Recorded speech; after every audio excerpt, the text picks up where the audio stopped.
First of all, I would like to introduce our chief guest, Honorable Vice Chancellor of Sambalpur University, Professor Sanjeev Mittal. He is a known academician in and around Delhi. From his joining as the Vice Chancellor in this university, we all are experiencing positive spirit to work for this institute. I personally have been influenced by his personality, and thank you, sir, for your supporting. Now, I would like to introduce today's speaker, Professor R.S. Yadav from Kurukshetra University. He was the emeritus professor and he has served as visiting professors in various universities. Multi-administrative positions has been there in his name. He has done his PhD from JNU, and that's how he is my alma mater as well. He has 35 years of teaching experience and research experience. He has guided 15 PhD scholars and 55 MPhil scholars. He has many more things in his credit. The link has been provided to view his CV in the chat box. Now, I welcome our chief guest, Honorable Vice Chancellor, Professor Sanjeev Mittal sir, to inaugurate this national webinar and speak few words for the success of this webinar. Please, sir. Thank you very much, Himanshu, and I basically congratulate you for organizing this wonderful webinar for the benefit of the participants, and I'm also thankful to the resource person, Professor R.S. Yadav, who basically is a professor emeritus and belongs to Kurukshetra University. Dr. Saab, I also did my MBA from Kurukshetra way back in the year 1980. So I welcome you over here to this webinar. Pleasure. And yeah, so I hope that your experience is definitely going to be a wonderful experience for all the participants, because such a versatile experience you are trying to have, 35 years of your career and guiding a lot of PhDs and MPhil. I am quite hopeful that the participants who have joined over here, they will be benefited because of your experience. Now, the topic which has been chosen is a very right topic, and I think it really needs to be deliberated so that we can understand what are these challenges that surveillance proves and what type of strategies the countries can have in order to basically fight these types of aggressions which are there. And I think you are the right person to basically talk on this particular topic. And I will not basically say much thing, but only one small advice to all the participants I will like to give, that such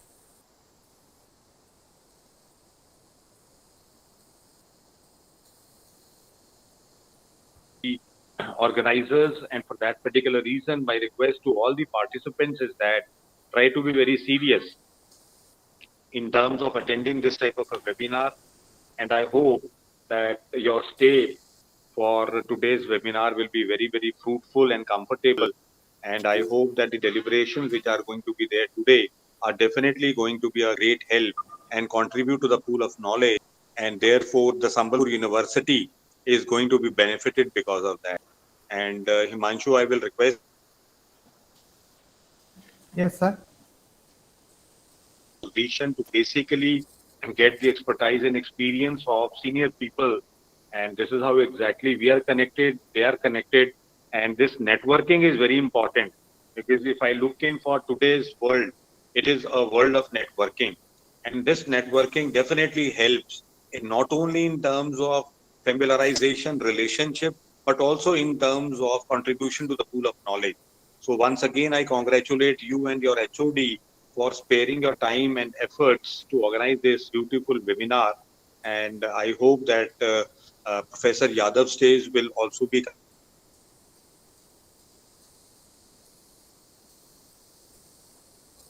benefiting the masses, the society, by giving back to the society in terms of knowledge by organizing these types of webinars.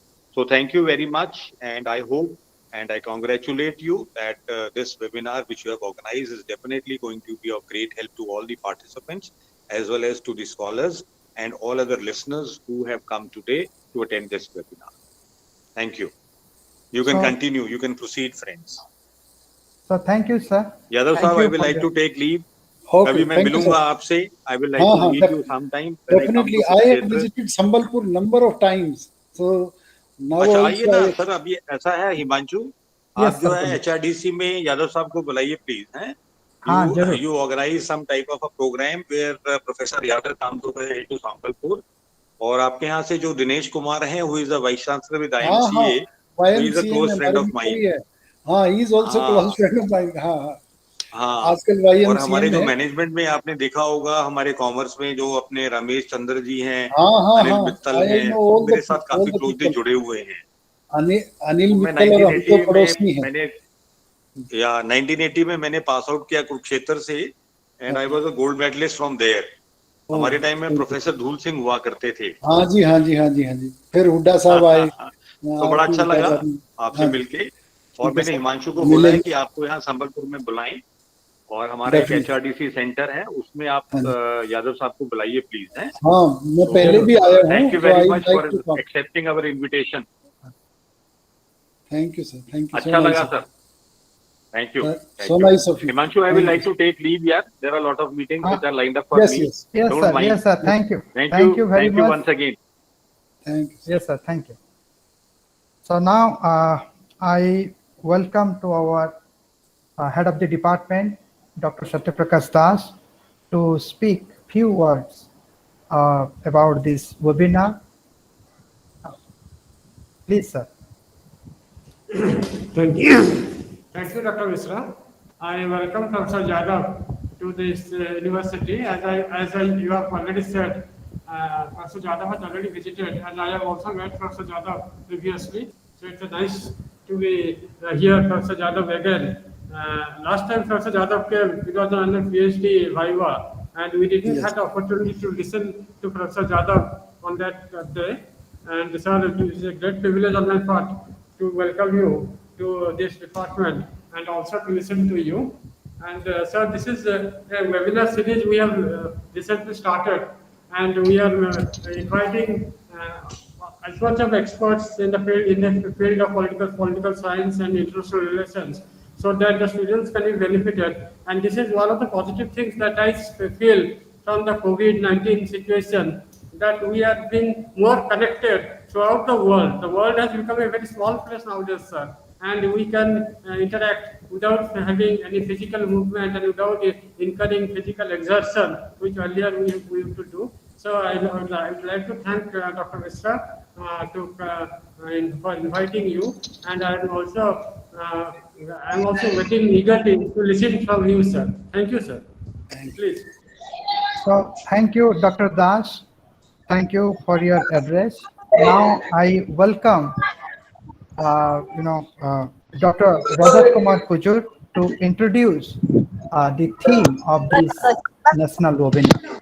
So please, sir. Thank you, Dr. Himanshu. Esteemed Vice Chancellor, the Chief Guest of today's webinar, Professor Sanjeev Mittal, sir. The Chief Speaker of today's webinar, Professor R.S. Yadav, sir. Esteemed Head of the Department, Dr. Satyaprakash Das. Coordinator of the seminar webinar, Dr. Himanshu Misra. Faculty members, colleagues, research scholars, and my dear students. I give the privilege to introduce the theme of today's webinar, that is challenge in the 21st century. I must the topic is of as well as of practical level. A close around the contemporary world that this world is security country, And in this global environment, national security assumes a Indian government agenda. With two hostile neighbors in Pakistan and China, India needs to keep a close vigil to the external government. It is no secret that China always tries to get India into trouble in every opportunity. Managing it with China and also dealing with China in Indian Ocean remains a key strategy for India.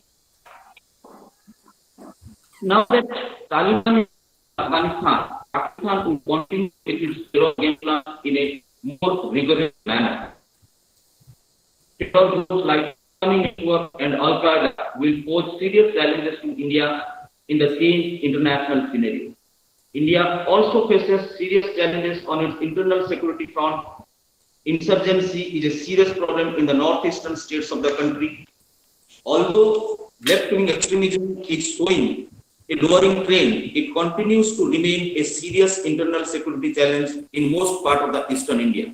Non-traditional security threats like international terrorism, global warming, climate change, international organized crime, cyber terrorism, environmental security, illegal migration, energy security, etc. also are bound to dominate Indian security environment in the 21st century.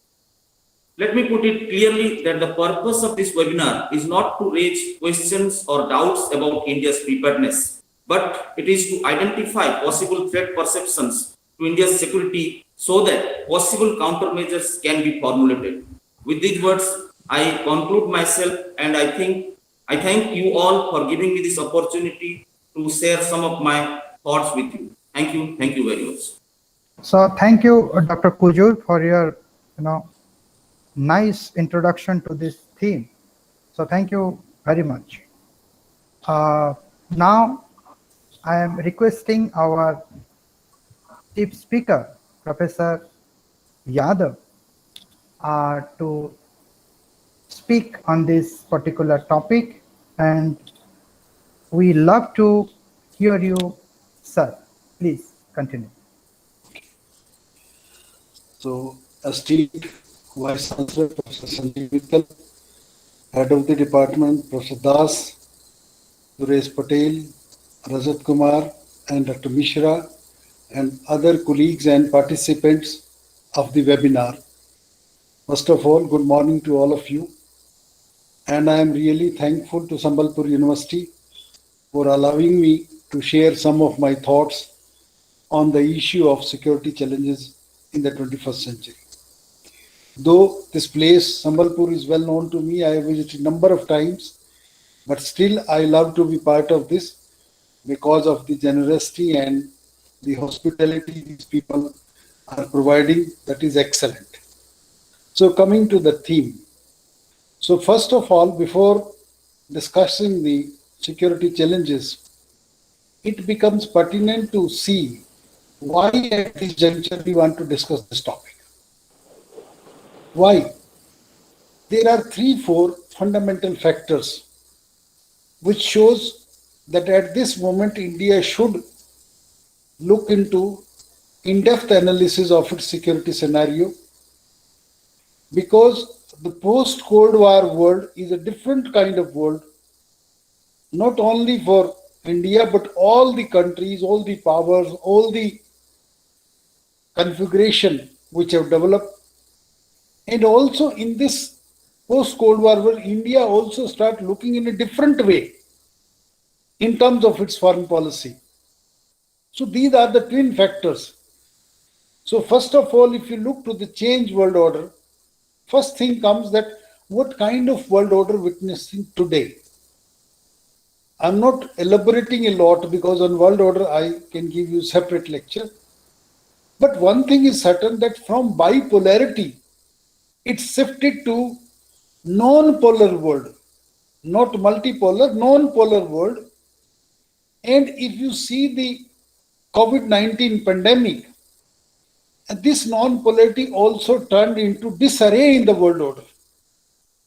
So a very volatile, uncertain, complex world order has developed, which definitely creates problem for the policy makers to choose the right options for India. Because in bipolarity, whatever the reasons, negative, positive are there, but things have stabilized. So you have fixed options, and by availing those options, you can travel to your national interest in a well-mannered. So this is one problem which is still continuing since 1991, and especially during pandemic, we have seen that world order has become a disarray, and that needs a different kind of outlook. Second thing is India's policy shift is also visible from earlier non-alignment to multi-alignment, having strategic partnership with a number of countries. Now India is coming to the power juncture mode.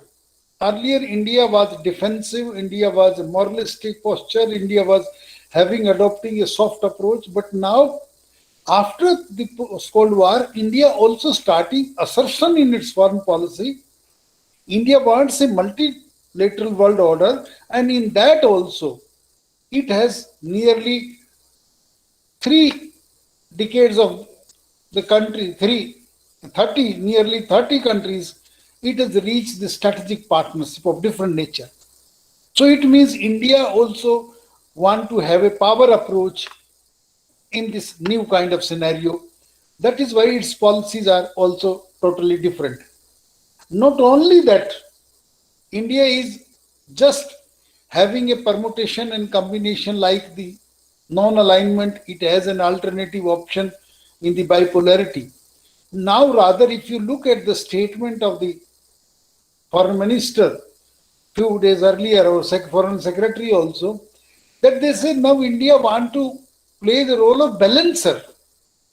It means not only India want to be one pole of the power center of the world, rather India want to actively play the power politics, work as a balancer in the world.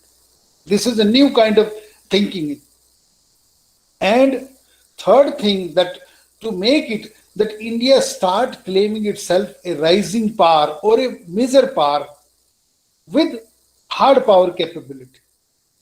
If you look at the earlier, it tried in economic terms also during Manmohan Singh's time 8 to 10% of GDP, but now because of the pandemic, that economy is putting in the recession. But in military terms, it is adopting a hard power posture in the sense that either it is developing new kind of weapon indigenously, or it is importing large-scale technological know-how of the weapon. Particularly, if you look at in 1980s, it adopted integrated guided missile program, where 5 missiles, Agni, Trisul, Nag, Akash, they were developed. Then in 1998, Pokhran 2, India declared itself nuclear power. Then after that, number of weapon system has been, it has adopted number of helicopters in Dhruv, in Rudra, and light combat aircraft. It has developed INS Vikrant, and INS Virat is also working. And it has also developed Tejas. It has also developed Sukhoi 30 MK. It has also developed Arjun tank. It has also developed BrahMos. And recently, New Delhi has allocated 48,000 crores to develop 73 light combat aircraft LCA. It means it is preparing to become a defense industry indigenously. At the same time, it has imported number of weapon systems, in the sense that in terms of helicopter, it imported Apache, Chinook, MH-16, Seahawk. These have been there. Gorskov already procured from Russia, aircraft carrier. Sukhoi license has also been attained.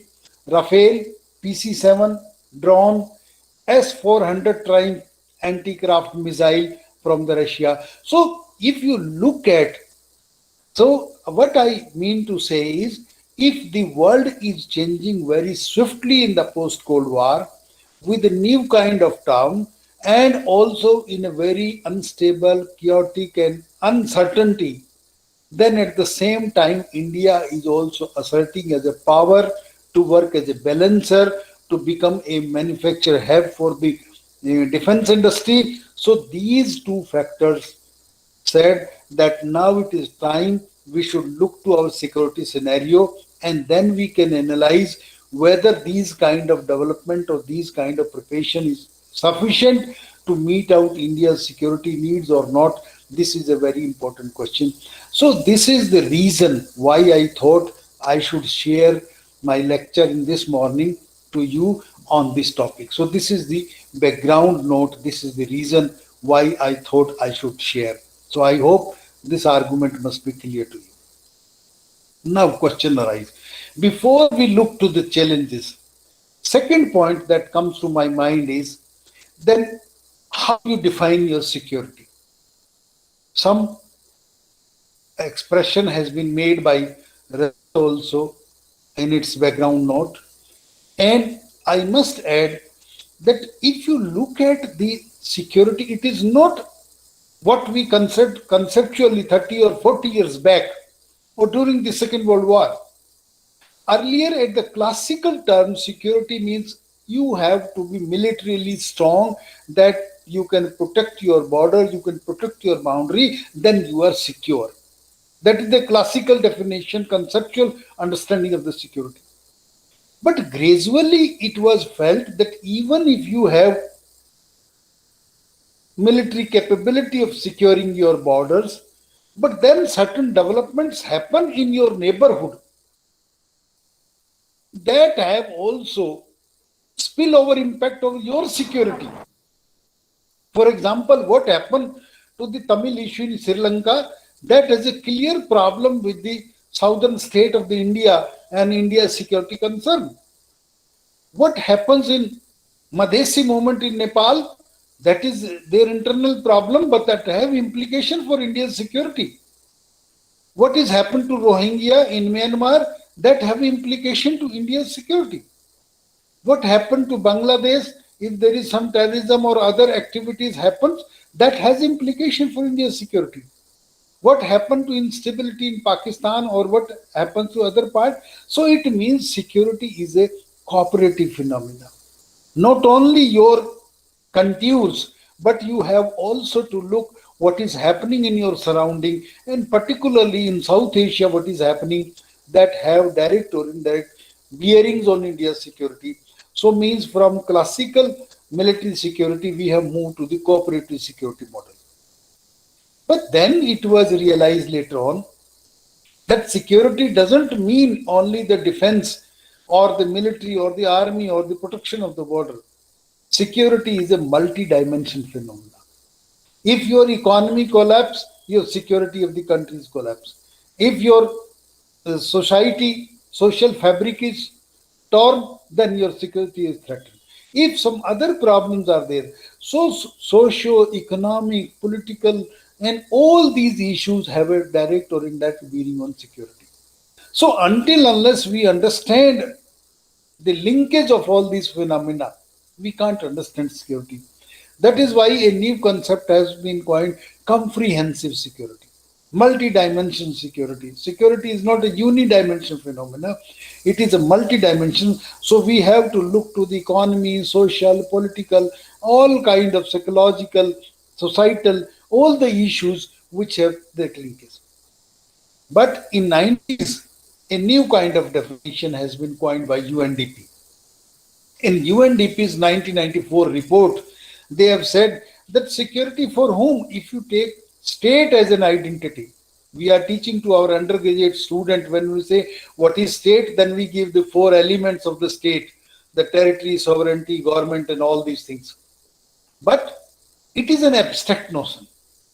You can define either as an abstraction or as a cartographic representation, that this is the map lines and this is your state. But basically state constitute of the people. That is why security is not the suprastructure, rather security is about the concern of the people. Then new concept come human security. If your human beings, if the population which is living in that country, they are secure, then you are secure. And if you take that, then 7 indicators are given. Even socio-economic, political, even environmental security is also equally important. So this is new dimension. So for second point, which I wish to share this afternoon, morning, is that when you are looking to security, then you have to think in terms of very wider or comprehensive phenomena of security rather than narrow definition of the defense or the borders or the army as a parameter of security. So security is a very wider connotation, and when you analyze India's security, then also you have to look into this wider canvas of security, then you can understand things on matter. This is the second argument I wish to share. I hope things must have clear. Now we know the background, now we know what is the concept of security. Now the third thing which come to my mind is, then what are the security challenges India is facing today? I think there are three types of security challenges India is facing today. First, traditional concern of the security. Second, non-traditional threats of the security. And third is contemporary regional and global milieu. Contemporary regional and global environment. If we look these three aspects, then we can provide a broader picture about the India's challenges of security. Coming to first, though non-traditional and other factors become important, but traditional concerns are also remain important even now. First and foremost is your land boundary. If you look at India's land borders, then you will find that even after more than 7 decades of independence, we have no international boundary. We have not accepted international borders. What we have is LOC or LAC, line of control or line of control. If you look at the India-Pakistan scenario, then you will find the radically brown line was the boundary line stated at the time of partition. But since the joining of Jammu and Kashmir with us, this line becomes the total Jammu and Kashmir area. But by that time, Kashmir joined properly. Half of the area has been captured by tribals in the disguise of army people, in the disguise of tribal by Pakistan, which we call POK, Pakistan Occupied Kashmir. So since 48, what is our border with Pakistan is the LOC, line of control. Till the line Pakistan has control and till the line we have control, and so far we have not able to demarcate what exactly is our border. And to your surprise, by 1984, even there is certain areas which have not demarcated at all. After NJ 9842, it was written that after that covers the snowy area up to China, and that snowy area was your Siachen Glacier. It was only in the mid-80s when Pakistan tried to capture this area by allowing the British tourists to have a sighting. Then there was a conflict and the 2-year tussle were there, and by 86 we have to able to control Siachen, because beyond NJ 9846 the border was not demarcated, neither in 47 or 48, neither in 71, never, neither in 65. It was only in 90. So means you have a permanent irritant of your borders because you have not confirmed international boundary. Similar case with China. In 1914, the then British India, Tibet and China, they have reached a similar agreement. At the time of that agreement, McMahon, which was a British representative, on the name of that, a line was demarcated. That was the boundary between the then British India and China. But after coming of the Communist China in 1949, they say we don't accept these boundaries. These are the colonial drawn borders, so we don't accept.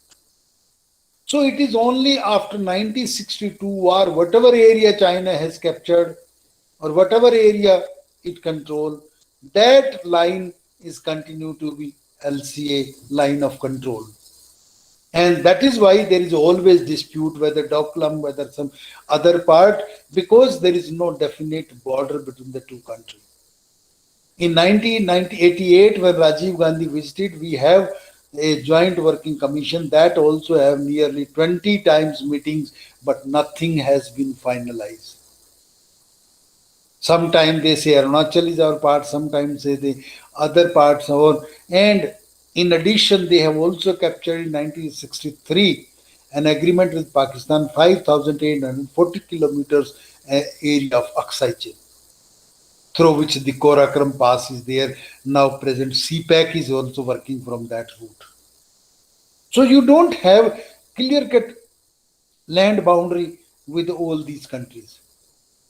Even a country like Bangladesh, in which you are instrumental of the growth of that country, they used to have a border problem because border is such that sometime half the village is on that side and half the village on this side. Sometime it is between the market, and sometime due to flood, the situation, the border changes, and that is why there also happens clashes between the BSF and the Bangladesh border forces. So what you are talking of? Second thing, if you look at same situation happened to your sea boundary, you have more than 15,000 kilometers sea boundary on both sides, eastern and western. Though demarcation is not the problem, but how to defend such a huge sea boundary? You need aircraft carrier. And so far India is concerned, we used to have only one aircraft carrier at one point of time. The moment we procure other, the old become depleted. Now we have Gorskov working on this Vikrant also, and Vikrant is also depleting, working on Virat. So for such a long sea boundary, you need at least 4 or 5 aircraft carrier to be the victory in the naval warfare. So that security is still threat. Third thing linking to this is India has a huge number of island territory under its control. On both sides of the Indian Ocean, India controls nearly 1,200 islands. So security of that island also falls on you. And to your surprise, some islands are far nearer to Indonesia, Malaysia, and Singapore than to Calcutta and Chennai. So how you can defend that? Once India thought of having a naval center in Andaman Nicobar, Indonesia has a huge cry, and they even start calling that it is not Indian, it is Indonesian Ocean also. So that kind of things also.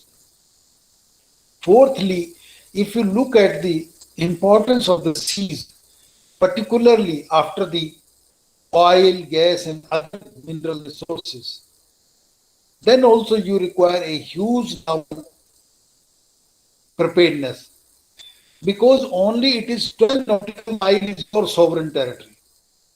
From your land, 12 nautical miles. But you have got the 200 kilometer space as EEZ, exclusive economic zone, from where you cannot control, but you can explore the resources. And the huge resources are there in seabed, particularly oil and natural gas, and also the pipelines. So these are the new concerns which India has to address. Even in 1986, India got a pioneer status in terms of the law of seas. That means India can explore only 6 countries above that. India can explore 1.5 lakh square kilometer areas in any part of the high seas, because after the nautical marine, only the high seas for humanity. And the wealth of the one you have to the depository of the UN, and wealth of the other you can utilize yourself. And what kind of wealth is important? Manganese noodle. And those manganese noodle are so precious that you can extract any mineral from any metal from that. So that is also very important. So what I give you in brief is, if you look at the traditional security challenges, they are also quite big in terms, because despite our independence, despite our more than 7 decades growth, we have not able to resolve those traditional threats. Coming to the non-traditional, as referred by Rajat also in its concept note, that present day we are also witnessing new kind of threats which earlier was not there. One is terrorism. Terrorism is not a simple phenomena controlled by your police, your army, or your paramilitary. Rather, these days terrorism has added 2 important dimensions. One is that terrorism has become global. Now, whatever the terrorist organization working today, they are not working in your country alone. They have a global networking. Sitting somewhere else, communicating from somewhere else, then creating problems somewhere else.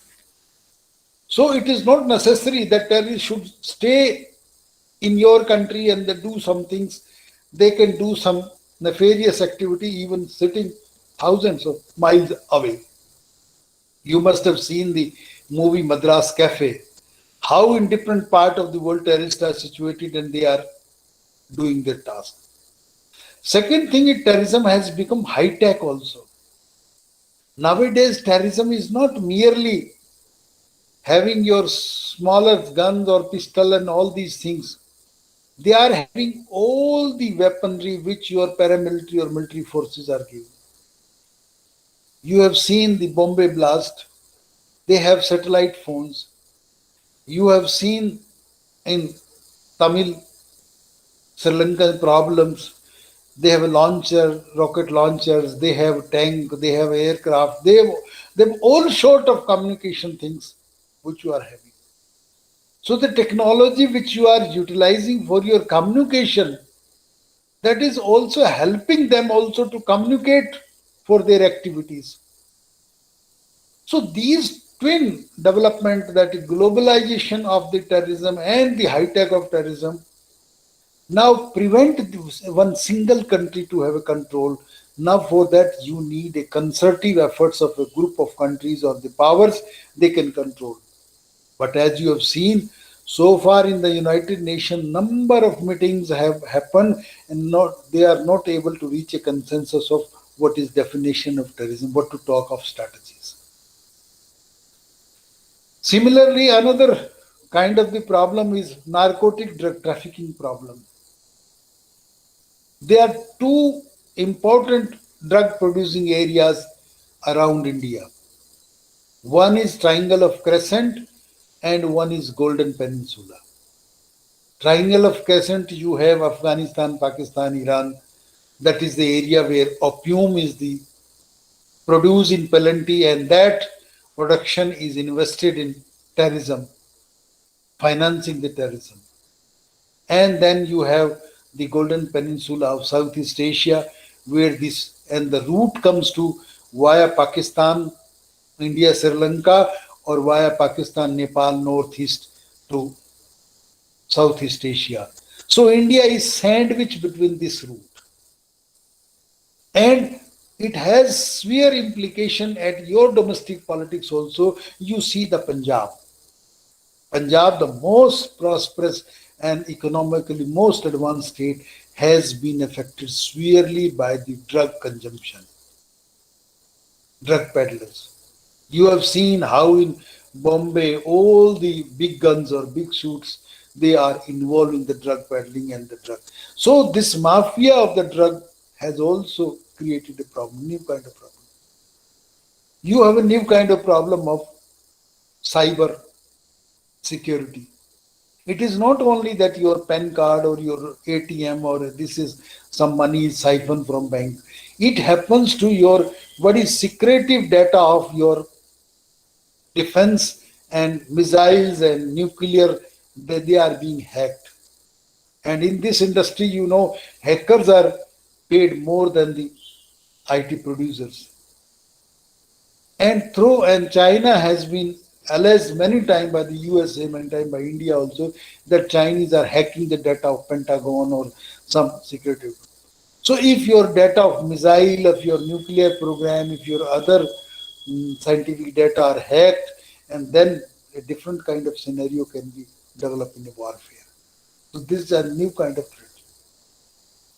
Environmental issue, climate issue, number of other issues are there, but I'm restricting because of the time. I have to discuss something more also. So these are the second kind of threats we are witnessing today. Third kind of threat which I have mentioned, I'm mentioning is the change or contemporary regional and global milieu. If you look at the present regional scenario, in regional means I am including China also in South Asia for security perspective. In South Asia, you have a severe problem with most of your neighbors. Except Bhutan, no country is having reliable friendly ties with India. One issue or other. Pakistan, you know that proxy war and terrorism is categorically, and the kind of government is there, they are also not able to prevent because they are also being run by these people. China is also asserting day on and day off, whether Doklam, whether Pangong Lake, or whether any other part. Every day they are doing or claiming the other areas. Even your country like Nepal is having the Kalapani dispute, that this Kalapani is also captured by India. Territorial problems with that. With Bangladesh, presently you are not having, but earlier we have problems. So what you say is the regional scenario in South Asia is not conducive for India's security. And all kind of negative vision about India is prevailing in most of the countries. And in that, Afghanistan is the latest addition, because India has been part of the US informal alliance system, supporting the earlier regime opposing Taliban. And now the Taliban are ruler having nexus with Pakistan and China. And even Soviet is also playing role, but India has gradually created a distance with the Soviet, present Russia, because of the 4 defense agreement it has signed with the US and more closer to the USA.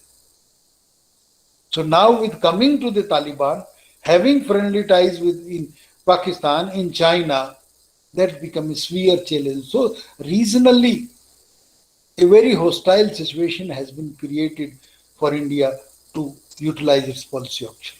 Time and again, your foreign minister is consulting the foreign minister of the US to handle, whereas US has also left this region with uncertainty, without having a proper arrangement. They left overnight. So they have skipped the area and you are still relying on that. Definitely, this is serious. Similarly, at the global level, now India is not only playing the role of non-aligned as a having option with either or group. Rather, India is actively involved in the power balance game. As I've said, the statement of Foreign Secretary, if you see it, they said now India has to play as a balancer. And this balancer's game is more evident in Indo-Pacific region. On the one hand, China is making assertion in South China Sea. On the other hand, India has joined the Quad, America, Australia, Japan, and that quadrilateral arrangement is basically against Chinese assertion. And China is also being supported by Russia. In that sense, Russia, China is against the predominance of the America as a pivotal in the Indo-Pacific. So how India will balance this delicate, because if there is a problem with US, then they go to Russia, because now recently they have started talking of 2+2 with Russia. Whereas earlier they have signed 4 defense agreements from 2002 to 2020. BECA was the last defense agreement. India become informal ally of the USA. Whereas US-China is having conflict, US-Russia is having conflict, and this quadrilateral versus China is having conflict. So how India will make balance with this? This is a very difficult question. Though India is a part of RIC, India is part of SCO, but still, I think Russia is lesser relying on India, as India is more closer to US. So what will this scenario unfold? How the world will move? This is also a challenge. So these are the 3 basic security challenges which I feel for India is there at the moment. So this is the 3rd argument which I wish to share with you. I hope things must be clear. Now coming to the 4th point, then what is the options with India in terms of capability?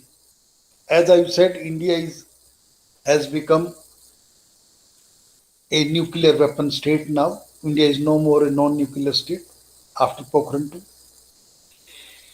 India has also developed number of hard power capability in terms of defense, as I have referred to earlier, how they procured some defense technology, cutting edge technologies from the USA, from France, from other part of the world, and how they are making growth to become a hard power manufacturer hub.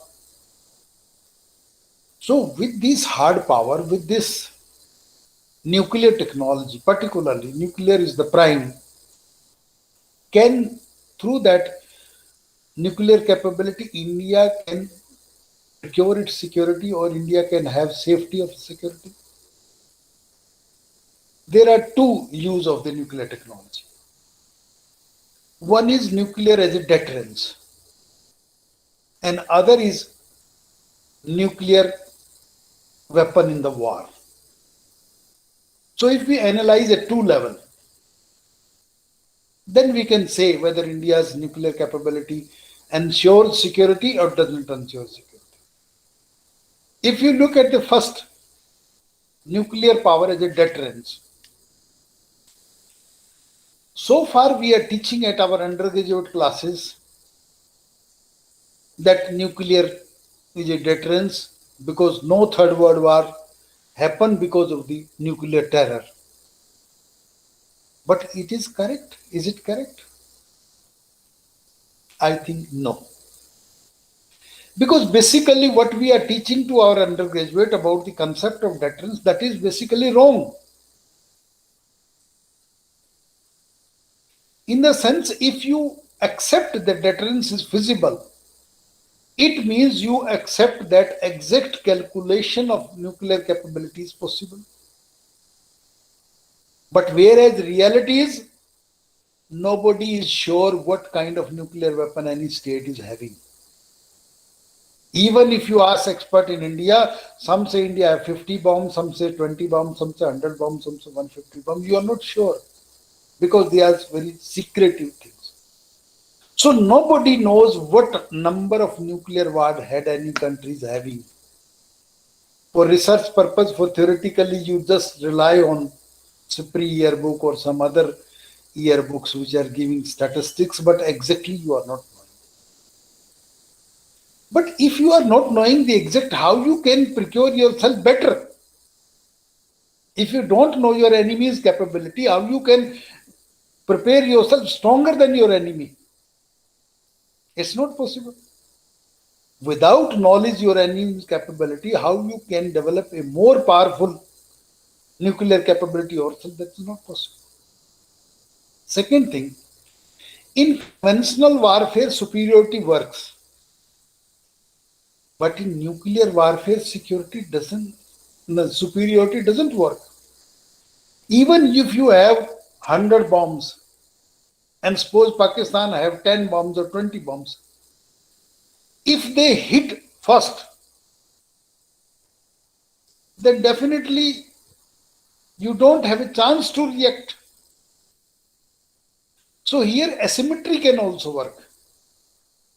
This is the second problem of deterrence. So it means neither you can exactly map your enemy's capability, nor you can win through terrorize your enemy by your superiority of number of nuclear warheads. Then how you can deter? And the best example is India-Pakistan Kargil war. In 1998, May, both become declared nuclear power.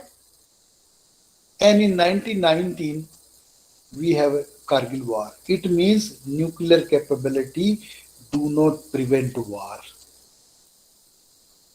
Otherwise, Kargil would not have been there. So deterrence is over. Now coming to this as a weapon of war. Here also, I don't feel they are a weapon of war. Student of political science must be clear that nuclear weapons are not weapon of warfare, because they are weapon of annihilation. They are called WMDs, weapon of mass destruction. If you utilize them, it won't have a damage of one area or one country or one people. It have a huge damage of population. And that is why no sane people will utilize that. Even Saddam Hussein at a critical time when he thought that he will be captured, he did not use that WMDs, because that will end the total humanity. Second is MAD. The use of nuclear weapon means MAD, mutually assured destruction. ये हम तो डूबेंगे सनम, आपको भी ले डूबेंगे. So nobody is safe, because the kind of radioactive impact will be there that will threaten the very existence of those who are utilizing. So nobody wants to use them in a war where defeat is inevitable. So war is not launched for defeat. It is always launched with the objective of victory. So because of the MAD nature, nobody will use. So nuclear weapon cannot be used in a war.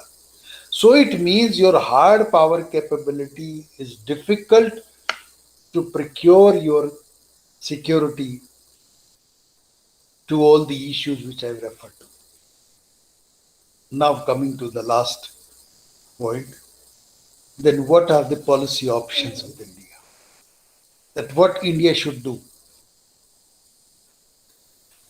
Fifth thing that what India should do is, number one is make diplomatical use of nuclear capability. As I have said, nuclear weapon is neither for deterrence nor for war. Then question arises that why for all states are in queue to become nuclear? Yes, it is because in the present day international scenario, nuclear capability is considered to be the symbol of power. But that is not the hard power through which you can utilize. You can utilize this capability in terms of Diplomacy. How you can do that? Two ways you can utilize it as a diplomatic instrument. Number one, that utilizing it to procure UNSC seat, to procure the United Nations Security Council permanent seat, because India is making hard efforts to be part of the permanent seat of the UN. Earlier, India's contention was not listened to, but now India is nuclear power. It is in the club of the nuclear states. Now India can hard press them to be part. Though some people will say that UN has become very weak, UN cannot do anything. Yes, I do agree. But still it is the only institution which have all the world as a member. No other body at the global level is there where every state is a member. And if India becomes a permanent member, at least India can defend its position if there is a threat to its security by vetoing. Earlier, India was depending on the USSR, now depending on USA, or tomorrow it may not be able to depend on anything. So if India become a nuclear permanent seat in the UN Security Council, at least it can ensure any negative move against it. Second diplomatic move is that peace cannot be procured through war. Peace can only be procured through disarmament or arm control. The way is difficult, way is long, it is not so easy. But earlier, as you have seen in CTBT, India not considered, India's any demand for amending the CTBT was not considered because India was not having the equal status. Now India has equal status with the nuclear club. Now India can call all the powers on the discussion table and then discuss the motives of the arm control or disarmament. And if there is arm control or finally there is disarmament, that will automatically contribute to peace. That automatically reduce the tension areas or security threats to India. This is the second. Third thing is, in the present era of globalization, economic development is more important. You cannot progress these days until you have economic power. Because it is only through the economy you can decide the rule of the game. India is contributing very meagerly in terms of the world trade. Just nearly 2% it is contributing. So with this 1.5 or 2%, you cannot be the manager of the game, or you cannot be decision maker at the table. Maybe you are part of G20 or G8 or anything. Unless your economic position is so strong, you cannot be the decision maker of the world. So India has to go to that dimension. Fourth thing India has to make, it is not only these external threats, rather the domestic threats are equally important. Domestic threats in the name of social unity, illiteracy, disease, poverty, hunger, environmental crisis, all are the internal problems which India had to resolve first. To be a power of consequences, because the power comes from the domestic strength. So if you are domestically you are weak state, you cannot be a powerful state outside the world. So your domestic capability is also able to resolve the issues like social conflict, like poverty, illiteracy, unemployment, disease, all these social issues. And ultimately, there are a number of things, but I won't go much. And ultimately, you must have a long-term vision. Earlier, through non-alignment, we have a vision not only for India, but also for the world, which type of world we are conceiving, and in that how our interest can be secure. Now we are struggling for power and we want to be powerful without looking into what kind of world we are unfolding. So if world unfolding of the world is not positive nature, then definitely your interest will continue to be threatened time and again. So there must be a consensus. There must be a long vision about India. What we call generally, we should think in terms of enlightened national interest. That how we can ensure our interest in this enlightened way where the global scenario is also positive to take care of. So until unless we develop a consensus over our foreign policy, until unless we develop a long-term vision of our foreign policy, it is very difficult to say that we will handle all these things. So from all these 5 arguments, I can say at this moment that partially we have succeeded to make ourselves as a hard power or to make ourselves slightly power of consequences, but ultimately our security cannot be ensured with this. We have to go a long way by resolving our domestic issue, resolving the regional problem, looking with a vision for the world where we are to take, then we can ensure. Otherwise, partially we can save ourselves through nuclear capability or through hard power.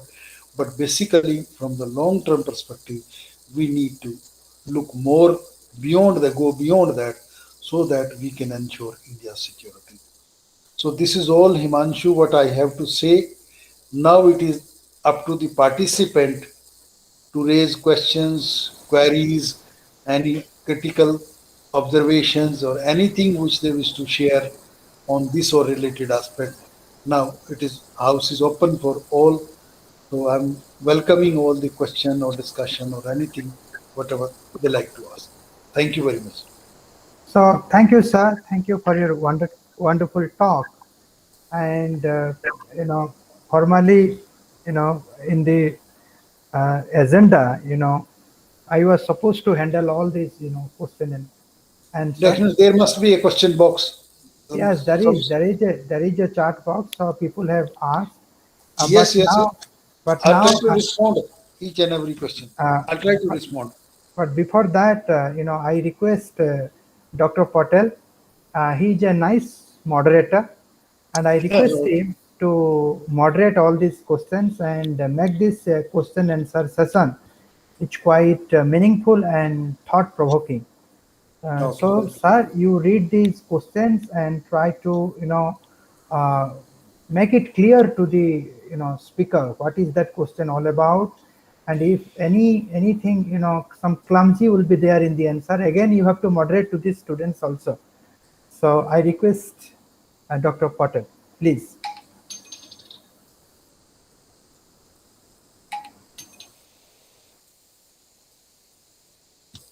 Patel, sir, are you there? He's Okay. Mute, not. He's mute. I will contact him. There may be some question in your box. Okay, it's there in the box. But before that, one of my friend from Kalikot University, he's from Kashmir, Dr. Iqbal Bhatt. He's belonging to the Department of Tourism there. So he has a question. So Dr. Bhatt, you can unmute yourself. And thank you, Dr. Mishra. It's always a pleasure. Okay, Dr. Bhatt, speak. Thank you very much, sir. It was indeed a very nice talk you had on. I will not ask rather a question. It is, a sort of a general, thinking process going on. One my observation, since I belong to a place which is already, politically very disturbed, and I know what is going on and what is not going on. So you were, talking about the present dispensation that at the global level, there is a power shift. Now the paradigm shift is there, and we are having the, global powers are nowadays becoming, more military type of, developments are taking place. And same thing is happening in India. since our neighbors, Afghanistan is already a country which is being dominated in one way or the other way by the extremist forces, I would say like that. So what I'm trying to say is India is always or has always tried to have good relationships with the neighbors. Even during the Manmohan Singh's era, we saw that even Vajpayee's era, we saw that there were a lot of initiatives were there so that we should have good relationship with the neighbors. But in the present circumstances, all this looks is a sort of hyperbole that this relationship might not be in a cordial manner. We are actually deviating more and more rather than we are trying to spread our wings to have more and more territories in our kitty. So what can be done, in order to peacefully resolve the issues? I know that it is difficult in the present circumstances, but what can we do in order to peacefully resolve the issues rather than be the puppets in the hands of some foreign elements who are always using us for their own power? As far as you have raised very valid questions, there are two dimensions of your question. One was you are talking of the how world is unfolding, which I did not elaborate it. When I say the world is in disarray, it means the volatile kind of the world, which I did not elaborate because of the constraint of the topic. Definitely, world is changing very fast and in multifarious dimension, even having prominence of certain negative approach in its view.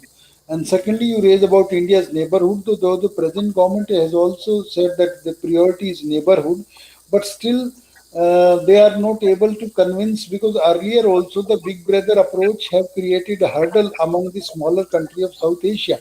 And now when you are talking of the becoming a military power by joining America in Defense Pact and also you're strengthening the weaponry, definitely whatever you say and whatever you practice, that doesn't make them believe, your neighbors, that they are peacefully engaged.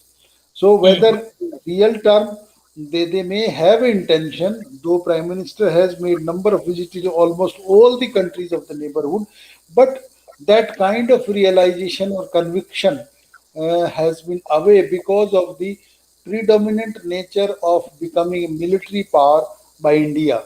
So that create a doubt in the mind of neighbor, and that is why things are not coming up. And moreover, all the countries are some way or the other way influenced by a number of certain external development also, and that also created some time problem of understanding between India and its neighborhood. Thank you very much, sir. Since debates and discussions will continue, there are other participants. Let them ask the questions. Maybe in future, if we get the time, we'll meet and have discussion on. Thank you, Mishra, Dr. Mishra. Thank you for giving me this opportunity. So thank you, Dr. Bhatt, and thank you, Professor Yadav, for your question and for your answer. Now I request, since Dr. Patel is not there, so I request my friend Antarjami Beria. He is also belonging to Jawaharlal Nehru University. He has done his PhD there. So I request him to handle this question answer session and do the needful. Please. Okay, thank you. Thank you so much, sir. Thank you, Dr. Himanshu Mishra, sir. Thank you, our esteemed speaker, G.P. Yadav, sir. I would, the talk, I would say it's one of the finest in terms of national security is concerned, national security and its challenges is concerned. So thank you, sir, for your well articulated, I would say, on the different aspect of India's national security. Now, I would read out a few questions which the students have been asking. First, Nutan Jha, he's talking about world is facing the environmental threat, and India is in a unique position in terms of its geography. So what would be the major challenges India would be faced in future? As far as geographical location is concerned, India has both positive and negative fallouts of geography. Positively speaking, India is in between the Indian Ocean, having warm water. 88% of the trade happen from the Asia to the Europe from this happening. India has a easy connectivity with Asia, Africa, and other part of the world. And these are the positive. things, but at the same time, challenges also become severe as say the new economic realization from the seas are also there, creating threat also, and also the land boundaries which India is sharing historically, that legacy of partition or legacy with China, that continues to become very irritant, and also have a limitation to go to Central Asian Republic because of the landlocked nature, because of the non-resolution of the border with Kashmir and Pakistan. So it has both negative and positive fallouts. All right. Thank you, sir. Thank you for your reply. And I hope the students get the benefit from your answer. The second question, which is asked by Janmaja Jana, he's talking about after spending of 20 years and billion of dollars in Afghanistan by USA. Now the situation, the reemergence of Taliban is occurred in Afghanistan. So, how do you see the the time which has been spent by USA in Afghanistan, and how do you see in terms of security concern in South Asia or in whole international politics? As far as the US policy is concerned, the way they have left Afghanistan, this shows a complete failure of the US policy, as they did in Vietnam also. So they were failed here also in making assessment. And even if you look at some scholars' version, that what USA was saying that they have control over most of Afghanistan, that was farce, because the ring road, Daleram and other, that ring road was never totally captured by the US or the forces supported by the US. Rather, at number of places, Taliban continue to have their hold. So this was the misrepresentation of the fact they have created, and ultimately they have made departure. And it is a sad story for India also, that by allying closely with the US, India also made distance with Russia or China or even Taliban. When the whole world is engaging, this is a period of engagement. And ultimately, if you want to reach Central Asia, if you want to reach Afghanistan, definitely you have to be the power that you have to have. If tomorrow, if the world recognize Taliban as a legitimate state, India has no reason for denying that fact. So in that case also, India at the moment is also having lesser opportunity for engagement. How the things unfold, it will develop, because I have already told that nexus of Taliban, Pakistan and China is more stronger, and even Russia is also having closer to them and making distance with India on that issue.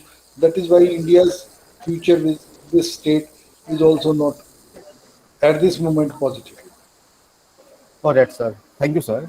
The next question is asked by Jonathan Patnaik. He's asking about being a natural partner of Soviet Union of India, but still India has shifted their relations with USA or the America. So, how do you see that being a natural partner has been developed the relations with the hegemonic power in international politics, and how it would be how India has been facing the consequence in terms of security in South Asia? Actually, India at this moment is no more a natural partner of the Russia. India, since long period, have evolved distancing from Russia. It is only at the time of crisis it goes to Russia, and Russia also knows. And moreover, what India's policy toward China and what is Russia's attitude toward China is also having a departure. Though there are certain areas like RIC and SCO, there they could have some convergence of interest.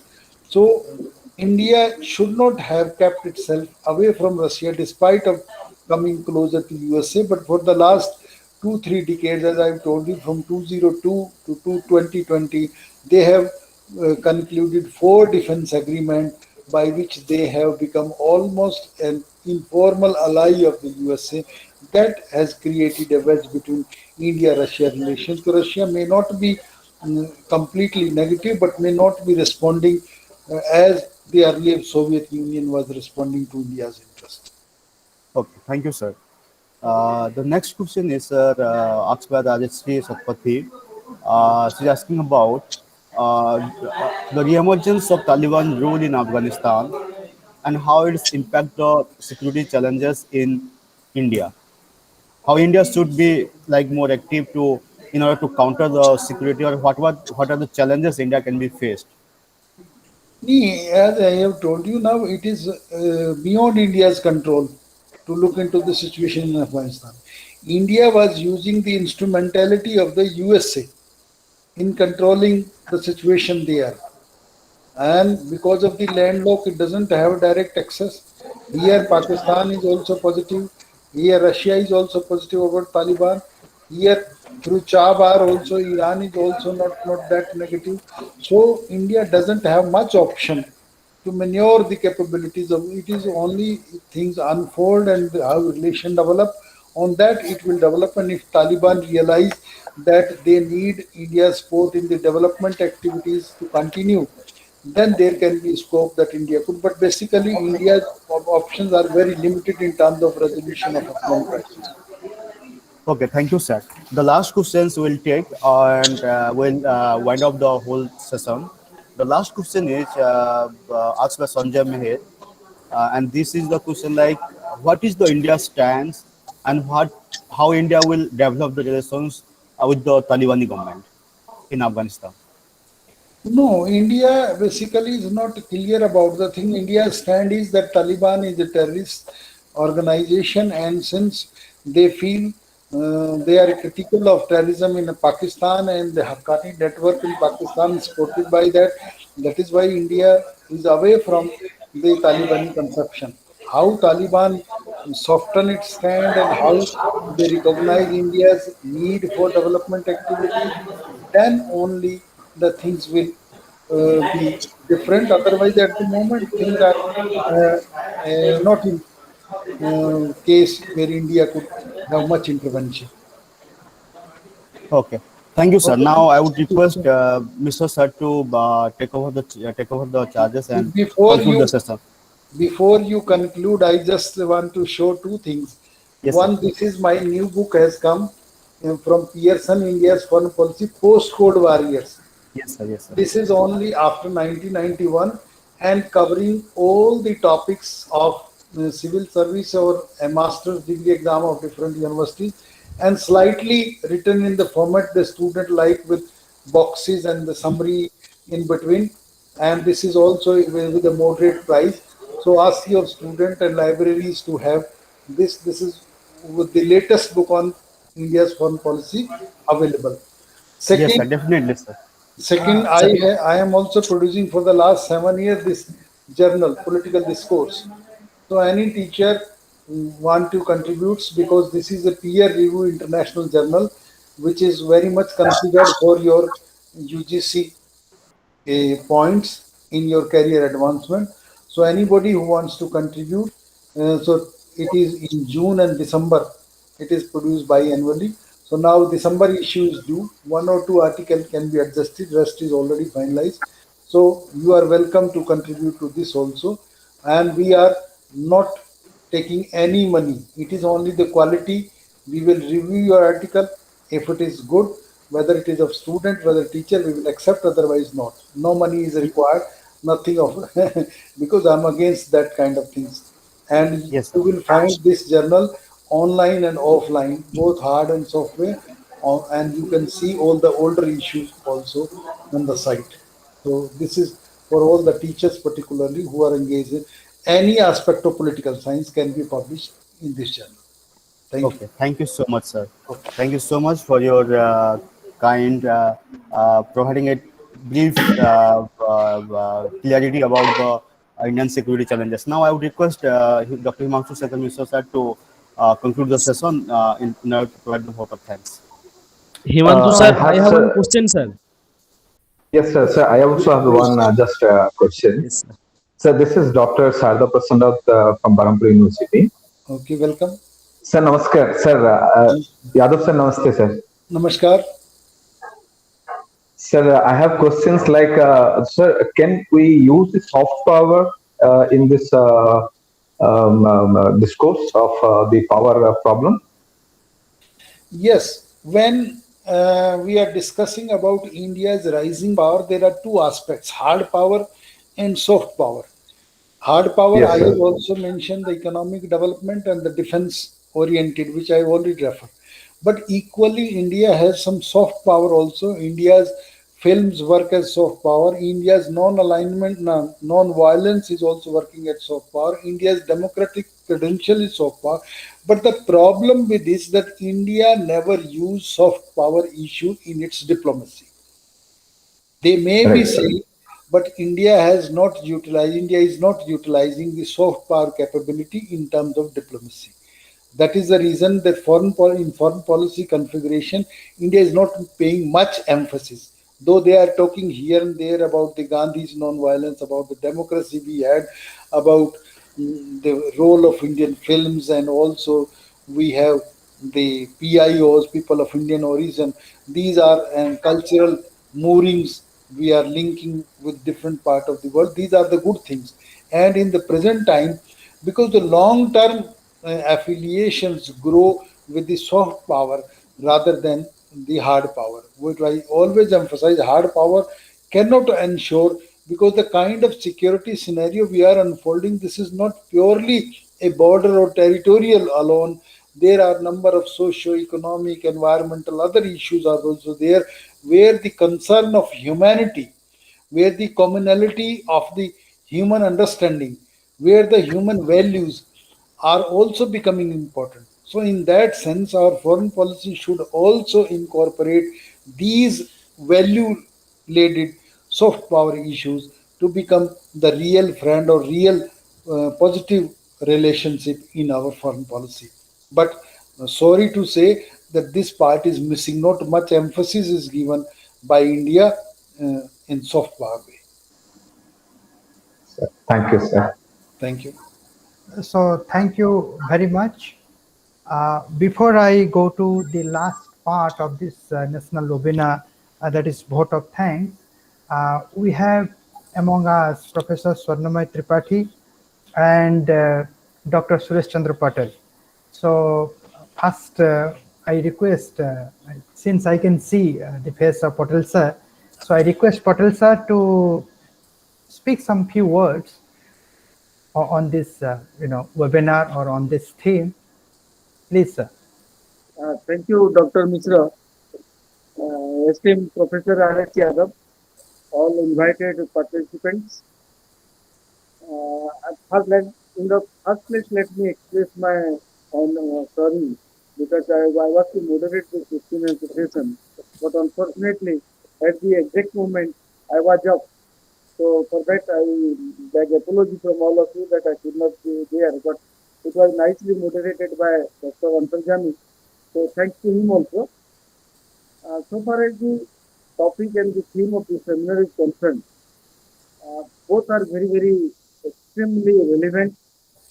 I was throughout the session, I was just listening before 11, and I am still available, except for a minute or two. I was up. Otherwise, I have gone through the program thoroughly.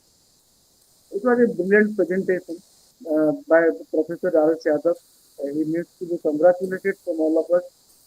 I have the pleasure of listening on a number of occasions. He has come to our university for different PhD viva also. I always know that he is a brilliant speaker. He speaks in a very systematic and comprehensive way. And today also I was listening. And what a nice presentation. He started with the background, he gave the concept, he defined the meaning of your security. He also pointed out what are the threats, the three categories of the threats, the traditional, the non-traditional, the contemporary threats. Again in the contemporary category, the regional, the global, and even in the contemporary you will find he nicely elaborated on the regional problems, global problems, and finally ended with what options India has. It was a brainstorming session, a nice presentation, extensive presentation, and I really congratulate the coordinator, the department, the head of the department, Professor Yadav, including our Vice Chancellor, for having such a wonderful webinar. Sir, I don't have to speak more regarding the relevance of the theme and the presentation of the webinar. I am extremely happy with the presentation. I was just thinking one thing in my mind that taking into consideration the contemporary scenario, our Professor R.S. Yadav was referring that now we are coming from a bipolar world to a non-polar world. I agree that we are a non-polar world, but there is something in my mind, sir, whether after the Talibanization of Afghanistan, can we say that China is going to be the one polar world or dominate the one polar world? Are we coming to that way that China may dominate or China may become the next superpower of the world? And in that case, what will be our concern so far as security is concerned? That was the only thing that I was coming to my mind. And I would like to Professor R. Yadav, if you can speak something on that whether China is going to become the next superpower, and in that case, how we are going to address our security concerns. That's all. Sir, please. Should I respond? Yes, sir, you should respond. Though what you are saying that China is emerging as the superpower, it is very early to predict at the moment. What I mean to say is now no one is claiming to be a power that be.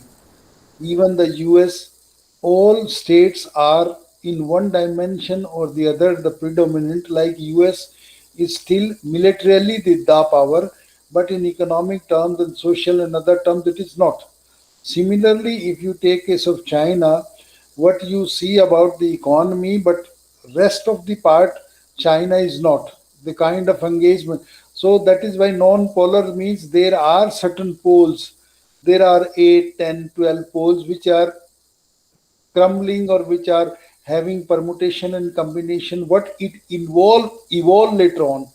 That is why I say world is in disarray at the moment. So you cannot predict tomorrow China will emerge or tomorrow a group of countries, China and Russia will emerge or America will decline or some other power, India will emerge. It is very uncertain. So to say that China is because the kind of relation China has in its neighborhood, earlier they have a threat of North Korea, which is yesterday, if you have seen how they are utilizing missile through train bogie, they are taking missile in the train and they blast it.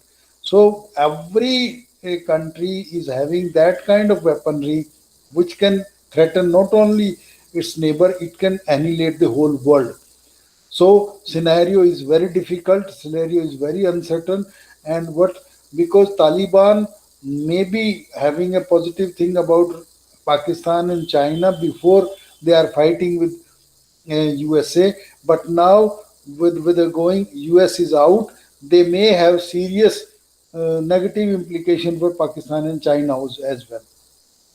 Because Xinjiang you have not lost.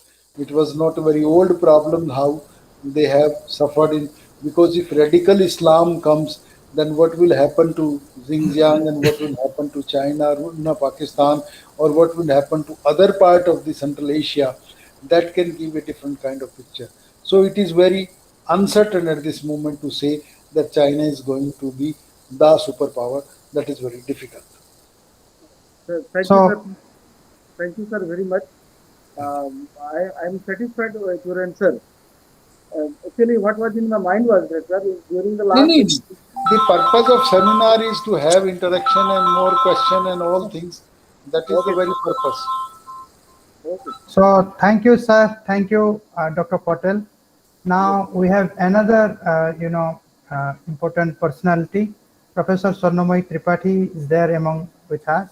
So if she wishes to speak something, so she can, share her own views. Thank you very much, Dr. Himanshu.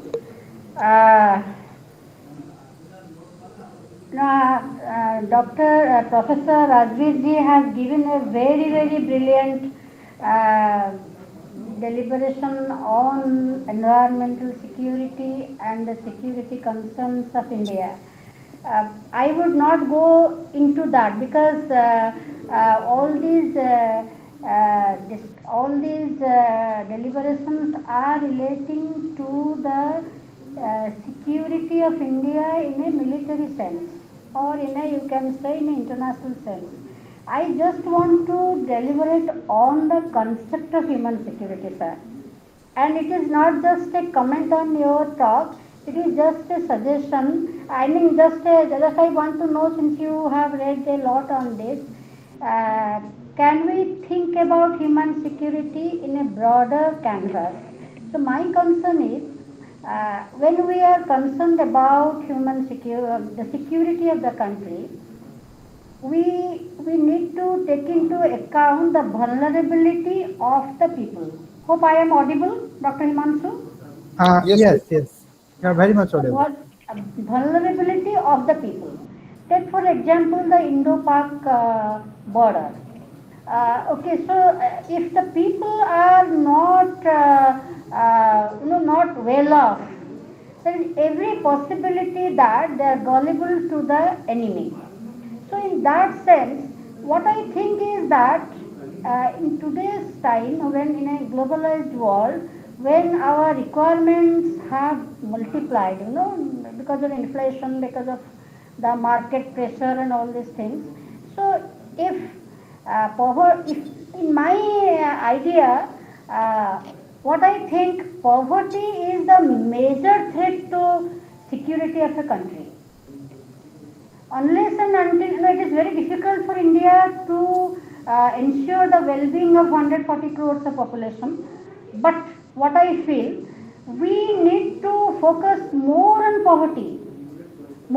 poverty eradication by instilling in people to hone their potentials and to go for entrepreneurship, or because government cannot create employment. So can we, Professor Rajveer, so can we just conceptualize human security in this broader perspective? That is my question. Thank you, madam, for responding.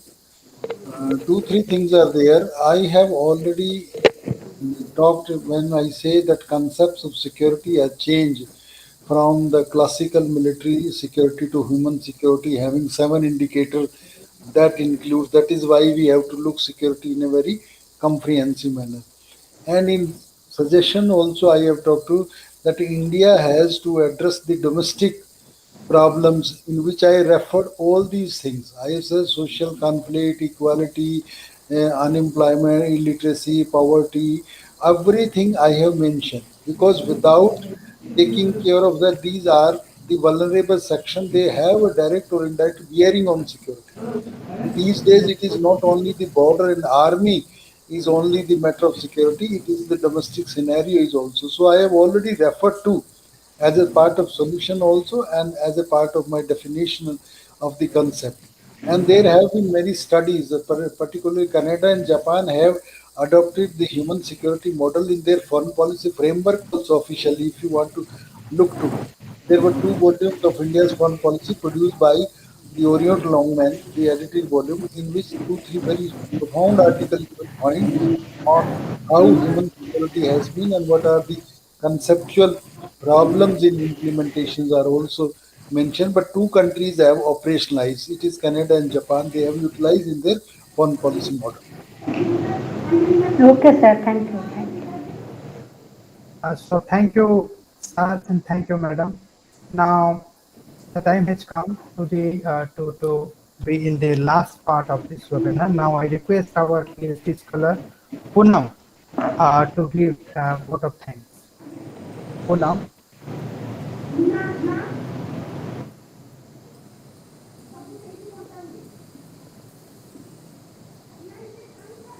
Poonam, are you there? Yes, he is there. He has not unmuted. Poonam, please unmute yourself. Yes. No. Yes. Yes, speak. Honorable Vice Chancellor, Professor Sanjeev Mittal ji, esteemed Speaker Professor R.S. Yadav, Head of the Department Satyaprakash Das sir, Convener of the Yoveneer Dr. Himanshu Shekhar Mishra, dignitaries, faculty members, research scholars, friends and participants. A very good afternoon, one and all. I am Poonam Dumdum, take the privilege to propose a vote of thanks on the behalf of PG Department of Political Science and Public Administration. I am grateful to our Honorable Vice Chancellor for addressing as a chief guest, sharing your thought-provoking ideas, encouraging us to hold such webinar on regular basis based on emerging issues. Sir, thank you for your kind wishes and boosting in for more upcoming webinar. I want to express my sincere gratitude to Professor R.S. Yadav for sharing his valuable time to grace this occasion for with us and understanding on this topic, Indian security challenges in 21st century. As we all know, India is facing both external and internal problems. As many long years, such as social diversity, counter-terrorism, etc. So I would like to extend my gratitude to our Sir Dr. Rajat Kumar Kujur for his keynote deliberation on this topic. Thank you so much, sir. My deep sense of thanks and appreciation goes to our department, faculties, all the participants who were attending this webinar with great enthusiasm and made this a great success. Last but not the least, sincere gratitude also goes to Dr. Mr. Sir for organizing this webinar on such topic that really mattered today's time. In the end, thank you for all being with us today. Have a wonderful day ahead. Thank you so much. So thank you, Poonam, for your vote of thanks, and I'm also thankful to my technical person Antarjami Beria. He is working as an academic consultant in